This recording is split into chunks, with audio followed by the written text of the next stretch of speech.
Hello बच्चों। तो फिर से आप सभी का स्वागत है आपके अपने यूट्यूब चैनल न्यूटन 918 में। और आज हम लोग शुरू करने वाले हैं प्रोजेक्टाइल ऑन इंक्लाइन प्लेन।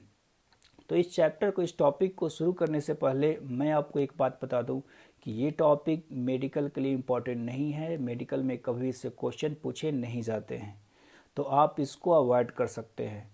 रही बात इंजीनियरिंग की, तो जेई मेंस वाले इसके फार्मूले देख सकते हैं, जैसे कि मैक्सिमम रेंज हो गया, और कुछ इंपॉर्टेंट क्वेश्चन देख सकते हैं। एडवांस वालों को इसको ज़रूरी पढ़ना है, इसको अच्छे से पढ़ना है, तो उसी को आपको ध्यान रखते हुए अपने अकॉर्डिंग आपको तैयारी करनी है। तो चलिए हम लोग अभी शुरू करते हैं प्रोजेक्टाइल ऑन इंक्लाइन प्लेन। तो प्रोजेक्टाइल ऑन इंक्लाइन प्लेन में मैं जो कंडीशन यहाँ ले रखा हूँ, उसमें जो एंगल है, इंक्लाइन प्लेन का एंगल आपका बीटा दिया गया है। जो प्रोजेक्टाइल आप देख सकते हैं इंक्लाइन प्लेन से एंगल थीटा बना रहा है, इंक्लाइन प्लेन से एंगल थीटा बना रहा है।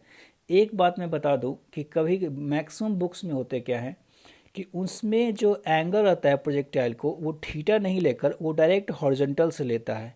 और ये इंक्लाइन प्लेन का एंगल वो बीटा अगर लेगा, तो ये प्रोजेक्टाइल का जो एंगल होता है पूरा एंगल को अल्फा लेता है। कहने का मतलब अल्फा माइनस बीटा को मैंने यहाँ पर क्या ले लिया है, थीटा ले लिया है। बुक्स में वो हॉरिजॉन्टल से एंगल हमेशा रिफ़र करता है, लेकिन मैं हॉरिजॉन्टल से एंगल रिफ़र नहीं कर रहा हूँ, क्योंकि फार्मूला याद करने में वैसे डिफ़िकल्टी होती है। तो एटलीस्ट अगर मैं थीटा लूँगा तो उस केस में फार्मूले जो लिखने वाले होंगे, फार्मूले जो हम लोग को लिखने हैं, वो सारे फार्मूले आसान होंगे। तो इसीलिए मैंने ये एंगल जो है हॉरिजॉन्टल से उसको ले रखा है थीटा। तो आइए हम लोग शुरू करते हैं। तो इस केस में मैं क्या करने वाला हूँ कि आपका जो एक्स एक्सिस है वो अलोंग द इंक्लाइन प्लेन ले रहा हूँ।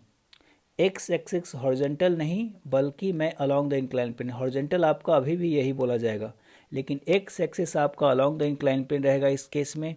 और जो वाई एक्सिस है, जो आपका वाई एक्सिस है, वाई एक्सिस को मैं perpendicular to the incline plane बोलूँगा। ठीक है, तो इस बात का हम लोग ध्यान रखेंगे। तो इस केस में हुआ क्या कि प्रोजेक्टाइल को आप ऐसे अगर थ्रो करोगे, तो उस केस में प्रोजेक्टाइल कुछ ऐसे जाकर ऐसे सपोज कि स्ट्राइक करेगा, ऐसे स्ट्राइक करता है। ठीक है, तो आपका जो रेंज है आप देख सकते हो, रेंज मैं इस केस में जो निकालने वाला हूँ on the incline plane, R जो है रेंज ऑन इंक्लाइन प्लेन है आपका, रेंज ऑन प्लेन। ठीक है, इंक्लाइन प्लेन में हम लोग रेंज की बात कर रहे हैं। अगर आपको हॉरिजॉन्टल में पूछा जाए कि हॉरिजॉन्टल में इसका कितना रेंज होगा, तो आपको मैं पहले ही बता दूं कि हो जाएगा आर कॉस बीटा। जो अगर आपसे पूछा जाए कि हॉरिजॉन्टल में रेंज कितना होगा, तो उसको मैं बोल दूंगा कितना, आर कॉस बीटा। आप समझ रहे हैं मैं क्या बोल रहा हूँ, क्योंकि जो आर है वो एक तरीके से डायगोनल हो गया। तो उसका जो कंपोनेंट एक्स एक्सिस में, एक्स कहने का मतलब सॉरी, उसका जो कंपोनेंट हॉरिजॉन्टल में आ जाएगा वो क्या बोलेंगे हम लोग, R cos beta, R H, range on horizontal plane, horizontal axis will be R cos beta. तो चलिए हम लोग को जो भी डिस्कस करना है इस केस में इंक्लाइन प्लेन पे ही डिस्कस करना है। जो मैक्सिमम हाइट हो जाएगा up above the incline plane, जो इंक्लाइन प्लेन के अबव में मैक्सिमम हाइट होने वाला है, उसको भी हम लोग निकालने वाले हैं एच के जरिए। काइनेमेटिकल इक्वेशन हम लोग को लिखना होगा। तो काइनेमेटिकल इक्वेशन को लिखने के लिए सबसे पहले तो हम लोग इसको एक्स और वाई एक्सिस के अलॉन्ग रिजॉल्व कर देते हैं वेलोसिटीज़ को। तो जो आपका यू एक्स आ जाएगा वो आप बोल सकते हैं यू कॉस थीटा। आप अच्छे से देखिए इसको, यू वाई जो आ जाएगा कितना आ जाएगा, Y component U sine theta, U क्या यू वाई क्या देगा, यू साइन थीटा। मैंने इसी कारण से जो थीटा एंगल है वो मैंने हॉरिजॉन्टल से नहीं लेकर इंक्लाइन प्लेन से लिया है, ताकि आपको जो कंपोनेंट लिखना रहे वो आसान पड़े। तो यू एक्स और यू वाई एक तरीके से हम लोग का हो गया। ओके, अब ये हम लोग आते हैं कि इसका इक्वेशन कैसे लिखेंगे। तो देखिए इसमें है क्या कि ग्रेविटी जो है आपको तो पता है अभी भी एक्ट किधर हो रही है, डाउनवर्ड। ग्रेविटी एक्ट किधर हो रही है, डाउनवर्ड। अब ग्रेविटी अगर एक्ट हो रही है डाउनवर्ड, तो ग्रेविटी का एक कंपोनेंट आपको पता है कि इस केस में जो इक्वेशंस लिखने हैं वो एक्स और वाई एक्सिस को हम लोग अलग अलग लिखते हैं। तो अगर ग्रेविटी एक्ट हो रही है डाउनवर्ड, तो ग्रेविटी का एक कंपोनेंट आने वाला है आपका एक्स एक्सिस के अलॉन्ग भी। मतलब ग्रेविटी का जो एक कंपोनेंट आने वाला है वो एक इंक्लाइन प्लेन के पैरेलल आने वाला है, और दूसरा कंपोनेंट इंक्लाइन प्लेन के परपेंडिकुलर आने वाला है। तो हम लोग को तो सबसे पहले निकालना है ग्रेविटी के कंपोनेंट्स कितने आ रहे हैं, ग्रेविटी के कंपोनेंट्स कितने आ रहे हैं। तो उसको जानने के लिए हम लोग ऐसा कर सकते हैं कि आप ग्रेविटी को यहाँ दिखा दो। आप ग्रेविटी को सेपरेटली दिखा दो वो सही है कि ऐसे अगर इंक्लाइन प्लेन है तो ग्रेविटी एक्ट हो रहा है डाउनवर्ड, ग्रेविटी क्या एक्ट हो रहा है डाउनवर्ड, ये आपका है बीटा। तो आप सोचिए कि ये जो एंगल होगा, शायद आप समझ सकते हैं, ये जो एंगल हो जाएगा वो 90 माइनस बीटा, जिस एंगल को मैं दिखा रहा हूँ। तो जो ग्रेविटी का कंपोनेंट आएगा, एक कंपोनेंट आपका आने वाला है, आप देख सकते हैं बिल्कुल, जो एक कंपोनेंट इंक्लाइन प्लेन के लॉन्ग आने वाला है वो एक तरीके से नेगेटिव एक्स एक्सिस की तरफ होगा। और ये अगर एंगल 90 माइनस बीटा है, आप इसको क्या बोल रहे हैं 90 माइनस बीटा, आप शायद देख सकते हैं इस कंपोनेंट को। तो ये जो हो जाएगा जी कॉस 90 माइनस बीटा, मतलब हो जाएगा जी sine beta, G cos 90 minus beta G sine beta हो जाएगा। और परपेंडिकुलर टू द कम जो इंक्लाइन प्लेन है वो जो कंपोनेंट हो जाएगा, इसको हम लोग जी वाई चलिए नाम दे देते हैं, और वो भी नेगेटिव वाई डायरेक्शन में है, क्योंकि वाई पॉजिटिव डायरेक्शन ऊपर के है। मेरी बातों को आप बिल्कुल ध्यान से सुनिएगा, इसमें थोड़ा होता है कन्फ्यूजन, मुझे मालूम है, शुरुआत में होता है, ऐसा कुछ दिक्कत नहीं है, आप जैसे जैसे प्रैक्टिस करेंगे तो एक कंपोनेंट्स लेने बिल्कुल आसान होते हैं। जो आप देख रहे हैं कि जो ग्रेविटी का कंपोनेंट डाउनवर्ड है उसका एक्स एक्सिस में कंपोनेंट है जो कि निगेटिव में है, वो जी साइन बीटा है, जिसको हम लोग जी एक्स नाम देने वाले हैं या ए एक्स। और जो जी वाई नाम देने वाला हूँ वो आपको हो जाएगा जी कॉस क्या बीटा, जी कॉस क्या हो जाएगा बीटा, ठीक है। तो आपको अब एक्सलेशन मालूम है, एक्सलेशन जो हो गया मैं यहाँ पर दिखा दूँ आपको या आप यहीं भी छोड़ सकते हैं, नहीं तो आप वहाँ आप छोड़ सकते हैं और बिल्कुल वहीं से आप कॉपी कर सकते हैं, ठीक है। तो एक्सेलरेशन आपको पता है कि एक्स एक्सिस में एक्सेलरेशन है नेगेटिव और वाई एक्सिस में भी एक्सेलरेशन क्या है नेगेटिव है। और मैग्नीट्यूड्स आप बिल्कुल यहाँ देख सकते हैं, एक्स एक्सिस में जो मैग्नीट्यूड है वो जी साइन बीटा है, एक्स एक्सिस का मैग्नीट्यूड आपका जी साइन बीटा है और वाई एक्सिस का मैग्नीट्यूड क्या है जी कॉस बीटा। तो चलिए आपका एक्सेलरेशन का काम हो गया। तो आइए अब हम लोग इक्वेशन लिखते हैं एक्स और वाई एक्सिस का। याद रखिए कि एक्स एक्सिस में भी एक्सलेटेड मोशन होगा और वाई एक्सिस में भी एक्सलेटेड मोशन होगा। तो अगर हम लोग इक्वेशन लिखने का कोशिश करें तो एक्स एक्सिस का इक्वेशन पहले हम लोग फिनिश कर लेते हैं। तो जो एक्स एक्सिस का इक्वेशन हो जाएगा, जो एक्स एक्सिस का, 1 सेकेंड, ठीक है। आप लोग को लगता होगा कि मैं बातों में बजाय रखता हूँ और इधर अपना काम करते रहता हूँ, ऐसा नहीं है। मैं कोशिश करता हूँ जितना जल्दी हो सके चीज़ों को अरेंज कर लो। चलिए अब हम लोग का अगर एक्स एक्सिस के अलोंग एक्सिस इक्वेशन लिखा जाए तो एक्सलेटेड मोशन है। एक्सलेटेड मोशन के केस में हमेशा 3 इक्वेशंस आते हैं, आपको पता है। तो हम लोग लिखेंगे V X is equal to U X plus A X T, ठीक है। और इसको आप लिख सकते हैं यू एक्स जो है एक्स एक्सिस का जो वेलोसिटी है वो यू कॉस थीटा, बिल्कुल देख सकते हैं एक्स एक्सिस के लॉन्ग वेलोसिटी क्या है यू कॉस थीटा, माइनस जो एक्सलेशन तो आपको पता ही है कि एक्स है एक तरीके से जी साइन बीटा, लेकिन वो नेगेटिव है, वो नेगेटिव एक्स एक्सिस में है। तो मैं यहाँ एडजस्ट कर दे रहा हूँ कि minus G sine beta into T, ठीक है। अगर आप डिस्प्लेसमेंट की बात करेंगे, सेकेंड इक्वेशन डिस्प्लेसमेंट का हम लोग जनरल लिखते हैं, तो x is equal to U X T plus half A X T square. तो इसको आप लिख सकते हैं यू एक्स का जो वैल्यू हो जाएगा वो हो जाएगा U cos theta T minus half G sine beta into T square. आप ध्यान से देखिए इक्वेशंस को, बिल्कुल कंफ्यूज नहीं होना है। और V X square is equal to U X square plus 2 A X into X displacement, ठीक है। V square is equal to A square plus 2x। तो यू स्क्वायर कितना है यू कॉस थीटा। मुझे लगता है कि आप बस फर्स्ट टर्म याद रखें, मतलब फर्स्ट फॉर्म याद रखें यू एक्स और एक्स के टर्म में, वो सेकेंड टर्म आप इक्वेशंस को देखकर जो डायग्राम है उसको देखकर आप लिख सकते हैं। तो माइनस 2 जी साइन बीटा इंटू एक्स, ठीक है। तो ये हो जाएगा आपका, ये एक्स का इक्वेशन हो गया। अगर हम लोग वाई का इक्वेशन किए तो वाई एक्सिस का जो इक्वेशन हो जाएगा वो हम लोग ऐसे लिख सकते हैं, फिर से वाई में वही लिखना है कि V Y is equal to you Y plus A Y T, ठीक है। तो वी वाई क्या है, यू वाई क्या है, वो यू वाई है आपका you sine theta, you sine theta. आप देख सकते हैं यू वाई का जो वाई एक्सिस में जो वेलोसिटी है यू साइन थीटा। बिल्कुल आप मेरी तरह लिखेंगे तो बिल्कुल आपको प्रैक्टिस हो जाएगी, नहीं तो आप साइन थीटा और कॉस थीटा याद करते करते बिल्कुल कंफ्यूज हो जाएंगे, आपसे कुछ नहीं होने वाला ऐसे। तो आप बिल्कुल मेरी तरह लिखने की कोशिश करें, बिल्कुल याद हो जाएगा सारा इक्वेशन, सोच सोच कर लिखना है।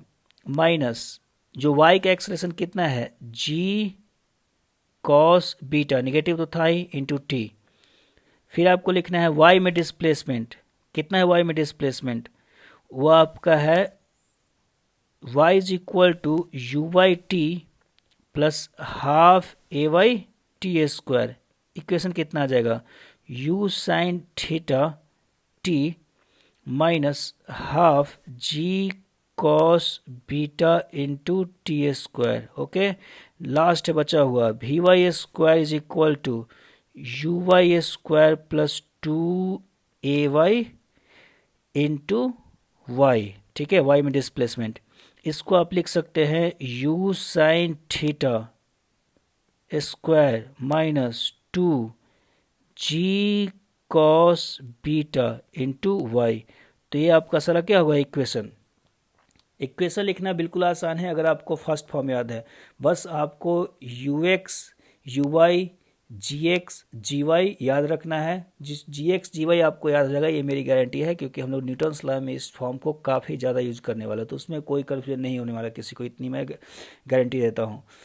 तो और आगे आपका है कि आप प्लस माइनस साइन सेट करना जानिए। तो चलिए अब हम आते हैं डेरिवेशंस पे। तो आपको पूछाता है टाइम ऑफ फ्लाइट,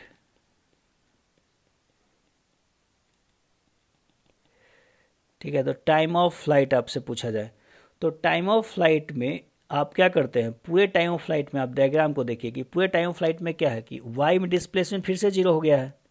मैं तो इतना बड़ा एक्सप्लेन किया, आप देख सकते हो कि पार्टिकल एक्स एक्सिस से चला, ऑरिजिन से चला, फिर से एक्स एक्सिस पे गिरा, तो एक्स एक्सिस पे गिरा तो वाई का इनिशियल कोऑर्डिनेट भी जीरो है, वाई का फाइनल कोऑर्डिनेट भी क्या होगा, जीरो। तो आपको क्या पुट करना है, Y is equal to zero put कर देना है। Y is equal to zero कहाँ है, आप देख सकते हैं इक्वेशन, आपके पास 6 इक्वेशन है, ठीक है। तो आप फिफ्थ इक्वेशन में पुट कर सकते हैं, ये आपका हो गया फिफ्थ इक्वेशन। तो आप फिफ्थ इक्वेशन में पुट कर सकते हैं। तो अगर आप फिफ्थ इक्वेशन में पुट कीजिएगा तो वाई का वैल्यू जीरो, तो आपका हो जाएगा, आपका एक तरीके से आप ऐसे कर सकते हैं कि u sine theta T minus half g cos beta into T square. तो एक टी तो आपका जीरो की तरफ चला जाएगा, इज इक्वल टू, आप जिसके लिए जीरो बोल रहे हैं। तो यहाँ से जो टाइम आ जाएगा, टाइम होगा, टाइम ऑफ फ्लाइट रहेगा, वो आएगा two U sine theta by G cos beta. पता है इसको हम लोग ऐसे कैसे याद करेंगे, हम लोग ऐसे नहीं याद करेंगे, यू कॉस बीटा, सॉरी। तो यू कॉस बीटा आपको इसको याद अगर करना है तो आप ऐसे याद कर दीजिए, two you Y by G Y, सबसे आसान तरीका है। Two Y U Y by क्या जी, आप याद क्या करते थे पहले, आपको मैंने इतना तक याद करवा दिया है। पहले आपने याद किया टाइम ऑफ फ्लाइट का वैल्यू, जब हम लोग वन डायमेंशनल मोशन में था तो क्या याद किए, टू यू बाई जी, क्योंकि पार्टिकल को एक ही डायरेक्शन में थ्रो किया जाता था ऊपर की तरफ, तो वेलोसिटी का कंपोनेंट लेने का कोई जरूरत ही नहीं था। उसके बाद आपने क्या याद किया, जब प्रोजेक्टाइल में पहुंचा तो आपने टू यू वाई बाई जी याद किया, क्योंकि आपका जो हॉरिजॉन्टल प्रोजेक्टाइल था, ग्राउंड टू ग्राउंड प्रोजेक्टाइल था, तो जी अभी भी जो है जी वाई एक्सिस के लॉन्ग एक्ट हो रहा है। जी किधर एक्ट हो रहा था, वाई एक्सिस के लॉन्ग। बस आपको वेलोसिटी का कंपोनेंट लेना था, लेकिन अभी दिक्कत यह है कि यहाँ एक्सिस ही चेंज हो गया है। तो जी तो अभी वर्टिकल ही है, लेकिन वर्टिकल में वाई एक्सिस रहा नहीं, वाई एक्सिस इंक्लाइन प्लेन के परपेंडिकुलर चला गया। तो आप क्या करेंगे, आप अभी वही तरीका यूज करेंगे, लेकिन बस फर्क इतना है कि आपको एक्स का भी, वेलोसिटी का भी वाई कंपोनेंट लेना होगा इस केस में, और एक्सेलरेशन का भी क्या लेना होगा, वाई कंपोनेंट। होप मेरी बातें आपको समझ में आ रही होंगी मैं क्या बोलना चाह रहा हूँ। तो इसी कारण से मैंने U X U Y G X G Y के फॉर्म में इक्वेशंस को लिखने का कोशिश किया था कि आपको याद करना आसान हो। चलिए अगर आपसे पूछा जाए एच मैक्स कैसे निकालेंगे, एच मैक्स याद रखिए अबव द प्लेन। ये हम लोग बात कर रहे हैं कि प्लेन के अबव द प्लेन।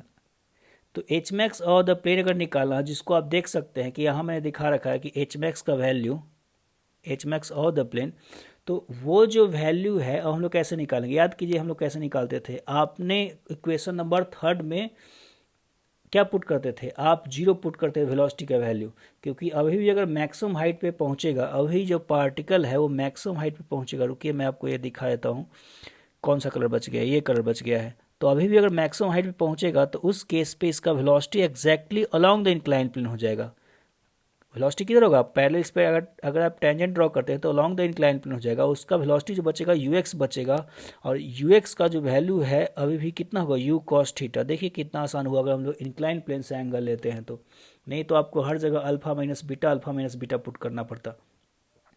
तो अभी भी वी वाई 0 हो जाएगा। एट एच मैक्स अगर आपको निकालना है तो H max of the incline plane, तो आपको क्या पुट करना है, put V Y is equal to 0 in sixth equation. क्यों सिक्स्थ इक्वेशन, क्योंकि वेलोसिटी के साथ हाइट का या वाई का डिस्प्लेसमेंट का इक्वेशन वही दे रहा है।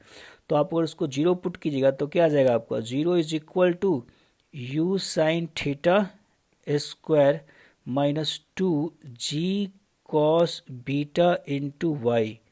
ठीक है, तो यहाँ से जो y का वैल्यू आ जाएगा वो आ जाएगा u साइन थीटा स्क्वायर भाई कितना, 2g कॉस बीटा, 2g क्या हो जाएगा कॉस बीटा। अब एक देखिए, एक बात फिर से बताता हूँ, आप समझ गए हुए मैं क्या बताने वाला हूँ। U I square upon 2g y, अभी भी वही है formula, U square by 2g, U Y square by 2g। ठीक है, बस क्या है कि इसमें एक्सलेशन का भी कंपोनेंट y के लॉन्ग लेना है, और फिर वेलोसिटी का भी कंपोनेंट क्या लेना है, y के लॉन्ग लेना है। तो ये आपका एच मैक्स हो गया, ये आपका क्या हो गया, एच मैक्स। ये जो y का वैल्यू है वो एच मैक्स आ गया, कोई दिक्कत नहीं होनी चाहिए। चलिए अब हम लोग को आता है किसको मेजर करना, टाइम रेंज को। थर्ड क्वांटिटी क्या होता था, टाइम ऑफ एसेंट। ऐसा कुछ लॉजिक नहीं रखता है, आप टाइम ऑफ एसेंट समझ सकते हैं बिल्कुल उसी तरीके से है, लेकिन आपसे पूछेगा नहीं वो कभी ऐसी चीज़ों को। लेकिन आपको पूरे कॉन्सेप्ट को समझना है कि पार्टिकल का मोशन कैसा हो रहा है। आप बिल्कुल एग्जैक्टली जिस तरह से हम लोग हॉरिजॉन्टल टू हॉरिजॉन्टल प्रोजेक्टाइल पढ़ते थे उसी को थोड़ा आप टिल्ट कर कर देखिए, तो हर चीज़ आपका वही है। चलिए हम लोग बात करते हैं रेंज का। तो रेंज का थोड़ा दिक्कत है यहाँ पर रेंज कैलकुलेट करना। रेंज फिर से याद रखिए, रेंज ऑन इंक्लाइन प्लेन में कैलकुलेट कर रहा हूँ, इंक्लाइन प्लेन पे रेंज कैलकुलेट करना है। ठीक है, तो रेंज ऑन इंक्लाइन प्लेन अगर आपको कैलकुलेट करना है तो आपको देखिए, अब उसमें क्या करते थे आप कि डिस्प्लेसमेंट एक्स में निकालते थे। तो डिस्प्लेसमेंट एक्स में निकालने के लिए आप इस इक्वेशन को यूज किया करते थे, और उस टाइम पे वेलोसिटी क्या होता था, एक्स में कांस्टेंट होता था। लेकिन इसमें वेलोसिटी कांस्टेंट नहीं है, आपको एक्सलेटेड मोशन यूज़ करना होगा। तो अभी भी मैं रेंज निकालने के लिए वही इक्वेशन यूज़ करूँगा। एक्स इज इक्वल टू है आपका U cos theta T minus half G sine beta into T square.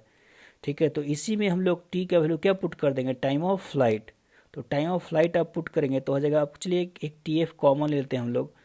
तो u cos theta minus G sine beta by 2 into T. ठीक है, तो ये वैल्यू हो जाएगा। टाइम ऑफ फ्लाइट का वैल्यू पुट कीजिए तो हो जाएगा 2u साइन थीटा। देखिए मैं मन में क्या कर रहा हूँ कि मैं 2u/g/y में बोल रहा हूँ और लिख ये रहा हूँ, तो आपको ऐसे याद करना है 2u/g/y। जी कितना हो जाएगा, G cos beta, G cos का जगह beta, U cos theta minus G sine beta divided by 2। यहाँ गलत होने के चांसेस होते हैं ज़्यादा, 2u sine theta upon G cos beta. चलिए अब जी और 2 को कैंसिल कर दिया जाए तो आपका जो वैल्यू हो गया है ये आपका रेंज आने वाला है एक्चुअली। तो जो रेंज का वैल्यू हो गया है, आपको फार्मूला याद नहीं करें, मैं नहीं सजेस्ट करूँगा कि आप इसका फार्मूला याद कीजिए, क्योंकि आपका फार्मूला याद करने में भी उतना ही एफर्ट है। 2u साइन थीटा बाई आप कीजिए जी कॉस बीटा, आप यू स्क्वायर कर दीजिए, यू एक कॉमन ले लीजिए, आपका हो गया है cos theta minus sine beta into sine theta upon cos beta. चलिए एक बार इसको और कैलकुलेशन करते हैं। तो जो रेंज का जो वैल्यू हो जाएगा अब 2u² sine beta upon G cos sine theta upon G cos beta. आप देख सकते हैं यहाँ पर हो गया आपका formula cos theta into cos beta minus sine beta into sine theta upon cos beta. आप समझ गए हो क्या करने वाला हूँ। Cos A into cos B minus sine A into sine B, cos A plus B का ये फॉर्मूला है। तो जगह 2u² sine theta into cos क्या हो जाएगा theta plus beta upon G cos square beta upon क्या हो जाएगा जी कॉस स्क्वायर बीटा। तो चलिए हम लोग यहाँ तक पहुँच गए। ये आपका रेंज का फॉर्मूला है जो कि बिल्कुल यूज़फुल नहीं है। इस फॉर्मूले को आपको याद करने से अच्छा है कि आप समझ जाइए, इस इक्वेशन को लिखना समझ जाइए कि आपको टाइम ऑफ फ्लाइट तक तो मैंने बता रखा है। देखिए इसमें कोई दिक्कत नहीं है, आपको टाइम ऑफ फ्लाइट तक मैंने बता रखा है कि टाइम ऑफ फ्लाइट को याद करने कैसे करना है। टाइम ऑफ फ्लाइट का वैल्यू डिस्प्लेसमेंट एक्स के इक्वेशन में आप पुट कर दीजिए, ठीक है। ये आपको तो बिल्कुल आना चाहिए। अगर आप मैकेनिक्स पढ़ रहे हैं तो ये इक्वेशन नहीं लिखने आ रहा है तो सोचिए कि आपको मैकेनिक्स नहीं आने वाला। तो आपको ऐसे इक्वेशन लिखने बिल्कुल आने चाहिए। तो ये आपको होगा, शुरुआत में डिफ़िकल्ट है लेकिन मैं बता रहा हूँ आपसे। तो ये आपका हो जाएगा। तो इस इक्वेशन को आपको याद रखना है, आर इज इक्वल टू उतना हो जाएगा आपका 2u² sine theta into cos theta plus beta upon G cos square beta. This is the value of range. अब देखिए क्या है कि आपसे पूछता है मैक्सिमम रेंज का कंडीशन, आपसे पूछता है फॉर आर मैक्स। हम लोग डिस्कस करने वाले हैं फॉर आर मैक्स। तो फॉर आर मैक्स इस इक्वेशन को मैं थोड़ा हटाने वाला हूँ। 2u² upon G cos square beta into, आप 2 को भी यहाँ से हटा दीजिए, 2 को अंदर भेजने वाला हूँ मैं। तो अगर आप 2 को अंदर भेजिएगा तो हो जाएगा 2 sign theta into cos theta plus beta. तो ये 2 sign A into cos B के फॉर्म में है। याद रखिए मैं फॉर्मूला यूज करने वाला हूँ 2 sign A into cos B. तो 2 साइन इंटू कॉस बी का जो फार्मूला होता है वो होता है साइन ए प्लस बी। तो sine theta plus beta plus sine A minus B, sine theta minus theta plus beta.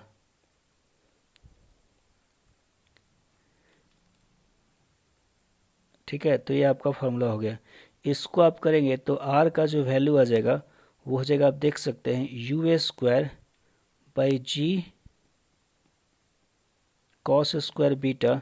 ये आप लिख सकते हैं sine 2 theta plus beta plus, sorry ये माइनस हो जाएगा क्योंकि अंदर बचेगा आपका माइनस साइन बीटा। अंदर क्या बचेगा माइनस साइन माइनस बीटा। तो उसको आप माइनस साइन क्या बोल सकते हैं बीटा बोल सकते हैं। तो ये आपका हो गया। याद रखिए जो बीटा है आपका वो कांस्टेंट रहेगा। आप बस वैरी किसको कर सकते हैं, तो आपका बीटा जो होगा वो कांस्टेंट होगा। आप जो वेरिएबल रख सकते हैं वो रख सकते हैं थीटा को। मेरी बात को ध्यान सुनिएगा, बीटा जो है कांस्टेंट। ये सब चीज़ें हम लोग कन्फ्यूजन में आती थी कि हम लोग बीटा ऐसे ऐसे कैसे कर दिए, बीटा क्यों नहीं चेंज किया। तो देखिए बीटा तो आपका इंक्लाइन प्लेन है, एक आपको इंक्लाइन प्लेन मिल गया, उस पर आप चढ़ गए, ठीक है। अब मान लीजिए इंक्लाइन प्लेन पे चढ़ गए ऐसे, अब बॉल को थ्रो कर रहे हैं कांस्टेंट स्पीड से, हर एंगल पे पॉसिबल एंगल पे आप थ्रो कर रहे हैं। तो थ्रो किए जा रहे हैं तो आपका जो है डिफरेंट डिफरेंट रेंज जाएगा इंक्लाइन प्लेन पे। तो आपको बेसिकली बोला गया है कि आपको एक ऐसा ऐसा आपको थीटा निकालना है, एंगल ऑफ प्रोजेक्शन निकालना है कि आप जब बॉल को थ्रो करें तो सबसे ज़्यादा दूर जाए, सबसे ज़्यादा दूर जाए। तो आपका हर केस में बीटा क्या है, वो आप तो आपका कांस्टेंट है, तो बीटा को चेंज नहीं करना है। तो अब देखिए इस चीज़ को, इस रेंज को मैक्सिमम होने के लिए, फॉर आर मैक्सिमम होने के लिए आप बोलिएगा क्या कि ये sign to theta plus beta है वो मैक्सिमम होना चाहिए, क्योंकि थीटा वेरिएबल है। अब sign to theta plus beta का वैल्यू मैक्सिमम कितना हो सकता है, 1। साइन के अंदर कुछ भी पड़िए वो मैक्सिमम वैल्यू 1 दे सकता है। और 1 कब देगा, वो 1 कब देगा, सॉरी तो 1 कब देगा, तो आपका 1 देगा टू थीटा प्लस बीटा का वैल्यू क्या होना चाहिए, वो पाई/2 होना चाहिए। ठीक है, तो यहाँ से आपका थीटा का जो वैल्यू हो जाएगा वो हो जाएगा पाई/4 माइनस आप देख सकते हैं बीटा/2, पाई/4 माइनस बीटा/2। ठीक है, तो इस केस में आपका रेंज का वैल्यू क्या आएगा, मैक्सिमम आएगा। और जो आर मैक्स का जो वैल्यू आ जाएगा, आर मैक्स का जो वैल्यू आ जाएगा आपका जाएगा u² upon G cos square beta upon G cos square beta into 1 minus sine beta. This is the value of maximum range. अगर इच्छा है तो जो जेई मेंस का प्रिपरेशन कर रहे हैं जो जेई मेंस का प्रिपरेशन कर रहे हैं उस इस फार्मूले को याद रख सकते हैं, ये फार्मूला आपके काम आएगा। ठीक है, अगर डिफिकल्ट क्वेश्चन पूछेगा तो ये मैक्सिमम यहाँ से पूछ सकता है, वो डेरिवेशन पे नहीं जाने वाला। तो इस बात को आप ध्यान रखेंगे। हाँ, एक बात मैं और नोट में बता दूं कि क्या होता है कि कभी कभी मैंने आपको बताया था कि जो एंगल है वो इस केस से वो बीटा लेता है, और प्रोजेक्शन एंगल जो होता है हॉरिजॉन्टल से वो अल्फ़ा लेता है।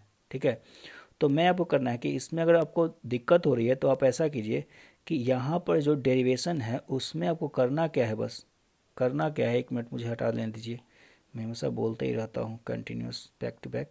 आप आराम कर लीजिए थोड़ा, बिल्कुल आराम से ख़त्म करेंगे इसको। तो मैं बोल रहा था कि आपका अगर इंक्लाइन प्लेन है तो उसका अगर बीटा है और वो प्रोजेक्ट किया है किस पे, अल्फ़ा पे, हॉरिजॉन्टल से। अल्फ़ा जो हॉरिजॉन्टल से है, इंक्लाइन प्लेन से नहीं है। तो आपको बस कुछ नहीं करना है, थीटा का value alpha minus beta replace कर देना है। तो अगर आपको थीटा को वैल्यू अल्फ़ा माइनस बीटा करते हैं तो उस केस में जो आप आएगा आप बोलिए कि alpha minus beta should be equal to pi minus beta, और यहाँ से अल्फ़ा का वैल्यू आप बोल सकते हैं कि पाई/4 प्लस बीटा/2। ठीक है, तो वो अल्फ़ा हो गया जो कि हॉरिजॉन्टल से एंगल है। तो अब बातों को समझा कीजिए, आंख बंद कर कर नहीं टिक मारना है वहाँ आंसर पे, नहीं तो मार्क्स भी आंख बंद कर कर आएगा। तो चलिए, हम लोग का ऊपर वाला केस हो गया, हम लोग आगे प्रोसीड करते हैं। इस केस को फटाफट खत्म करेंगे। अगर down the incline plane project किया जाए तो फिर से बात वही है कि आपको क्या करना है कि उसको वाइड एक्सिस को मैं ऊपर की तरफ ले रहा हूँ, हाँ एक्स एक्सिस को इस केस में मैं नीचे कर दूंगा। अब तो आप एक्सिस को कन्वर्ट करने में एक्सपर्ट हो गए होंगे, मैं ऐसा करता हूँ। अब यहाँ से यू एक्स जो आ जाएगा, यू कॉस क्या हो जाएगा थीटा, जो यू वाई आ जाएगा, यू वाई क्या हो जाएगा, यू साइन थीटा, यू आई क्या हो जाएगा, यू साइन थीटा। कोई दिक्कत नहीं। अगर आपका एक्सलेशन का बात करें तो जो एक्सलेशन होगा, एक एक्सलेशन हॉरिजॉन्टल में होगा, आप नीचे की तरफ देख सकते हैं। इस केस में एक्स एक्सिस को नीचे लिया हूँ तो आपका एक्स एक्सिस का एक्सलेशन पॉजिटिव आएगा। तो आपका जो जी वाई है वो आपको पहले से ही पता है, जी वाई जो होता था वो होता था जी कॉस बीटा, और जो जी एक्स होता था वो होता था जी साइन बीटा। आप प्रोजेक्ट कीजिएगा, प्रोजेक्टाइल कुछ ऐसे आएगा। तो आपको हर चीज़ें कैलकुलेट करनी है, कोई दिक्कत नहीं है। आप बोलिएगा कि सारा इक्वेशन वही लिखना है, बस अगर एक्स एक्सिस में जो लिखना है वो जहाँ जहाँ मैंने माइनस जी को साइन बीटा बोला था जो एक्स एक्सिस में क्या करना है कि देखिए मैं फटाफट लिख देता हूँ, डायरेक्ट लिखना है यहाँ पर। तो जो वी एक्स है वो हो जाएगा कितना, यू कॉस थीटा, ध्यान सुनिएगा, U cos theta plus G sine beta into T, ये वी एक्स हो गया। एक्स एक्स में जो डिस्प्लेसमेंट हो जाएगा वो हो जाएगा U cos theta T plus half G sine beta into T square. आपको समझ में आ रहा है मैं क्या बोल रहा हूँ। फिर आप वी एक्स स्क्वायर को बोलेंगे you cos theta square plus 2g sign beta into x. ठीक है, चलिए फटाफट करते हैं। तो ये x का हो गया। अगर आपको y का इक्वेशन चाहिए तो y का इक्वेशन सेम रहेगा, मैं डायरेक्ट बोल रहा हूँ कि y का इक्वेशन सेम रहेगा क्योंकि y में अभी एक्सेलेरेशन डाउनवर्ड ही है। टाइम ऑफ फ्लाइट आपका सेम आने वाला है, टाइम ऑफ फ्लाइट आपका 2u बाई क्या आने वाला है, gy आने वाला है। और फिर एच मैक्स जो आने वाला है इंक्लाइन प्लेन के ऊपर वो भी सेम आने वाला है, u/² बाई क्या आने वाला है 2gy, कोई दिक्कत नहीं। रेंज की बात करें तो रेंज जो है थोड़ा अलग आने वाला है, अब मैं बता दूं कि अलग क्या आने वाला है। आप सब कुछ तो वही पुट कीजिएगा, लेकिन यहाँ मैं आपको दिखा दूं, जो माइनस साइन आपको दिख रहा है, शायद मैं आपको दिखा दूं एक बार, जो माइनस साइन दिख रहा है वो आपका क्या हो जाएगा, यहाँ प्लस हो जाएगा, तो यहाँ भी प्लस हो जाएगा। तो आप देख रहे हैं कि प्लस का इफेक्ट कहाँ पे आएगा, यहाँ भी आपको प्लस दिखेगा, यहाँ आपको प्लस दिखेगा। तो finally cos theta plus beta के जगह पे कॉस थीटा माइनस बीटा हो जाएगा, कॉस थीटा माइनस क्या हो जाएगा बीटा। तो फाइनली आपको कॉस थीटा प्लस बीटा के जगह पे क्या हो जाने वाला है, कॉस थीटा माइनस बीटा। तो मैं लिख दे रहा हूँ रेंज का फार्मूला आपका हो जाएगा, रेंज का जो फार्मूला है, वेट अ सेकेंड मैं इसको देख लीजिए, आपका u² आपका वहाँ से 2u² मैं यहाँ तक लेकर आया हूँ, ठीक है। आप देख सकते हैं कि वहाँ तो 2u² से लिखना है हम लोग को, तो 2u² upon g cos square beta into sine into क्या है आपका, देखिए यहाँ पर into sine theta into cos theta plus beta into sine theta into cos क्या है थीटा प्लस बीटा, सॉरी वो आपका कॉस थीटा माइनस बीटा, यही तो मैं लॉजिक दे रहा था, कॉस क्या है थीटा माइनस बीटा, बैटरी खत्म होने के कारण। चलिए तो ये हो गया। फॉर आर मैक्स के लिए आपका जो है कंडीशन उल्टा हो जाएगा, और आर मैक्स का जो वैल्यू आ जाएगा वो आप देखिए, अगर आर मैक्स का वैल्यू पुट करना है तो मैं क्या बोला कि वहाँ पर जो आपका वैल्यू आने वाला था वो थीटा का वैल्यू था वो पाई/4, पाई/4 क्या था माइनस बीटा, ठीक है। तो इसमें -β/2, इसमें क्या हो जाएगा +β/2, ठीक है। तो इसमें हो जाएगा +β/2, और आप जो बोलेंगे आर मैक्स का जो वैल्यू हो जाएगा 1 सेकेंड, तो आप लिखिएगा u² by G cos square beta into 1 plus sine beta. देखिए जो आर मैक्स का वैल्यू है यहाँ पर आपका क्या लिखा हुआ है, यहाँ पर 1 माइनस साइन बीटा, इस वैल्यू को हम लोग, सॉरी कहाँ है, ये जो वैल्यू है आपका, जो कंडीशन है आपका, उसको मैंने माइनस के जगह पे क्या कर दिया प्लस कर दिया, और यहाँ पर instead of 1 minus sine beta आपको क्या लिखा जाएगा 1 प्लस साइन बीटा। तो ये दोनों डिफरेंस आपको ध्यान रखना है, ठीक है। तो ये सारा अप द इंक्लाइन प्लेन और डाउन द इंक्लाइन प्लेन हो गया। चलिए हम लोग फटाफट आते हैं नेक्स्ट क्वेश्चन में। तो क्वेश्चन है कि a projectile is fired up on the incline plane with speed 30 where the inclination of incline plane is 30 degree, 30 degree से 30 मीटर पर सेकेंड से आपका फायर किया गया है, 30 मीटर पर सेकेंड, इंक्लिनेशन भी कितना है 30 डिग्री है। Then find maximum possible range, कोई दिक्कत नहीं है। आर मैक्स का वैल्यू हम लोग पहले ही पढ़ चुके हैं, आर मैक्स का जो मैक्सिमम वैल्यू होता है कितना होता है u² upon G cos square beta upon the incline plane, 1 minus क्या है sine beta upon the incline plane. तो हो जाएगा 30 इंटू 30 अपॉन 10 कॉस स्क्वायर 30 आप बोलेंगे √3/2 का square into 1 minus sine beta, sine 30 का वैल्यू 1/2 हो जाएगा।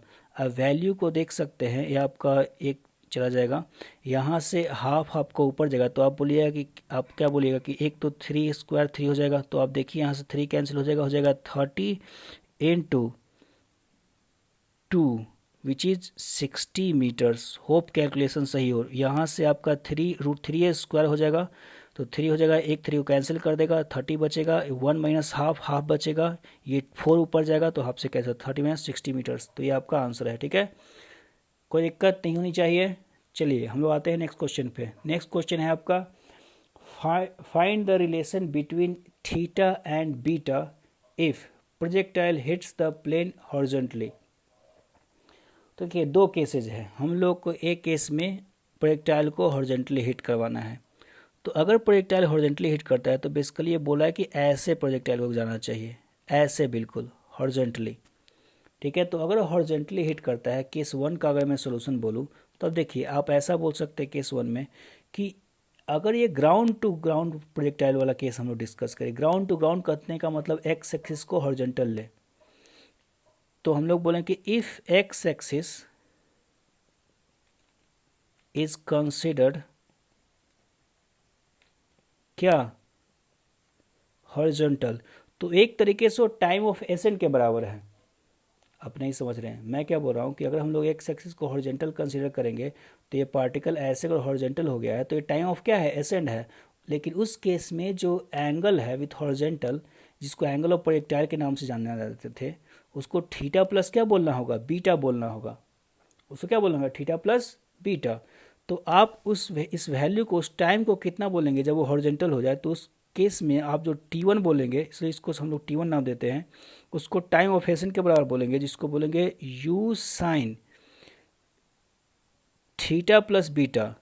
टाइम ऑफ एसेंट ऐसे लिखते थे, यू साइन थीटा बाई जी, ठीक है। लेकिन थीटा को नहीं लिखकर थीटा प्लस क्या लिखेंगे, बीटा, जो कि एंगल ऑफ प्रोजेक्टाइल हो गया है। लेकिन वही अगर हम लोग इस चीज़ को इंक्लाइन प्लेन पे कंसीडर करते थे, इफ एक्स एक्सिस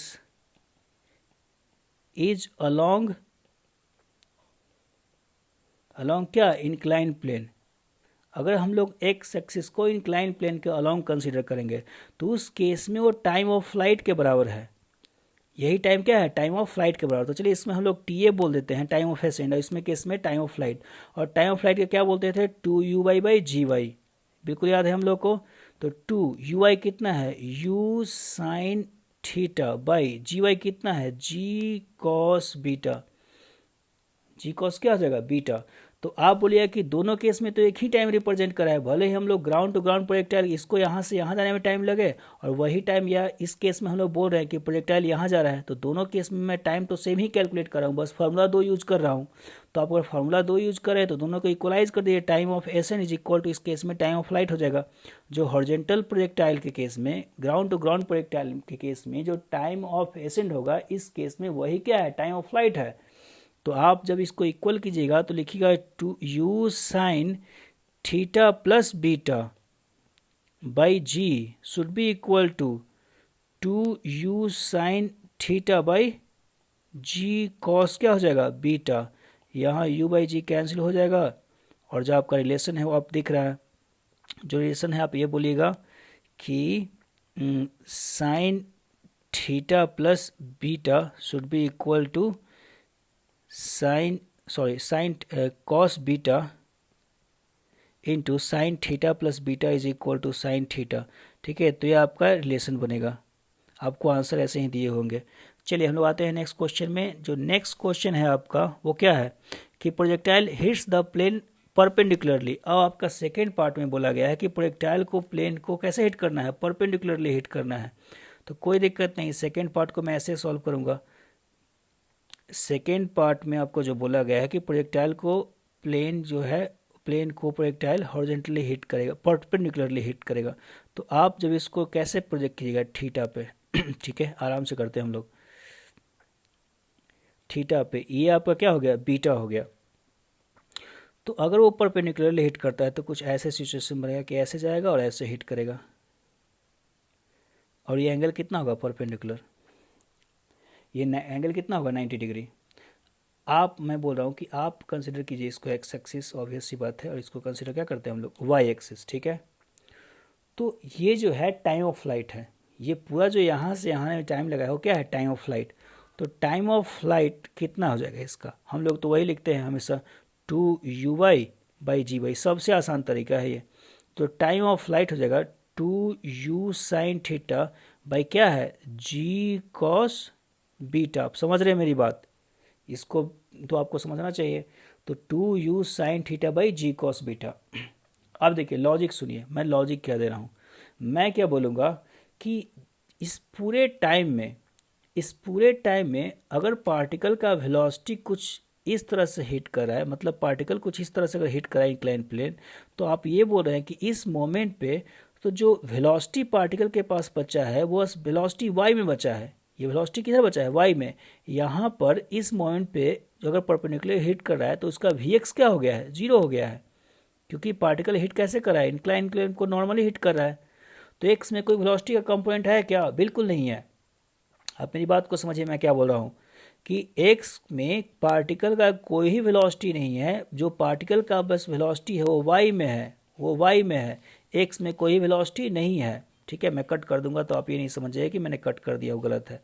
तो एक्स में अगर वेलोसिटी जीरो हो गया है पूरे टाइम में, तो आप बस इक्वेशन पुट कर दीजिए कि जो वी एक्स बोलते हैं उसको आपको क्या बोलते हैं, you X plus A X into T, आप डायरेक्ट यूज कर सकते हैं। तो वी एक्स का जीरो पुट कर देना है। यू एक्स क्या होता है, यू एक्स तो आपको पता है हो जाता है U cos theta minus acceleration X में नेगेटिव होता है इस केस में, up on the incline plane में, तो G sine beta, G sine क्या होता है बीटा, और जो टाइम है वो टाइम ऑफ फ्लाइट को पुट करना है। टाइम क्या पुट करना है, टाइम ऑफ फ्लाइट को। इतने टाइम में ऐसा हो रहा है कि वेलोसिटी एक्स में क्या हो जा रहा है, जीरो हो जा रहा है। तो आप टाइम ऑफ फ्लाइट को पुट करें तो हो जाएगा 2u sine theta divided by G cos क्या हो जाएगा बीटा। ठीक है, जीरो तो हो चुका है, आप देखिए u कॉमन हो जाएगा, जी हट गया, ये सब हट गया। आप इक्वलाइज कर लीजिए, तो इक्वलाइज किए तो हो जाएगा आप ऐसा कर सकते हैं कि क्या कर सकते हैं, 2 sine beta by cos beta into sine theta is equal to cos theta. आप जैसे कीजिए वो बात बराबर है। ठीक है, तो आप यहाँ से देख सकते हैं कि 2 tan beta is equal to cot theta, या जो भी आप बोलिए cot theta is equal to 2 tan beta, 2 tan क्या हो जाएगा बीटा। तो ये आपका इसका सोल्यूशन हो गया, ये आपका रिलेशन आ गया। ठीक है, तो इस तरह से हम लोग आज फिनिश कर चुके हैं प्रोजेक्टाइल ऑन इंक्लाइन प्लेन। आपको जो भी टॉपिक ऐसा लगे कि वो छूट गया है, या जो भी टॉपिक्स फर्दर डिस्कस करना है, या क्वेश्चंस और चाहिए जिस टॉपिक पे, आप नीचे कमेंट बॉक्स में डाल सकते हैं। मैं फर्दर जो क्वेश्चंस है वो हमेशा ऐड करते रहूँगा टाइम बाय टाइम। तो तब तक के लिए bye bye and take care. Okay, I just wrote correct, thank you.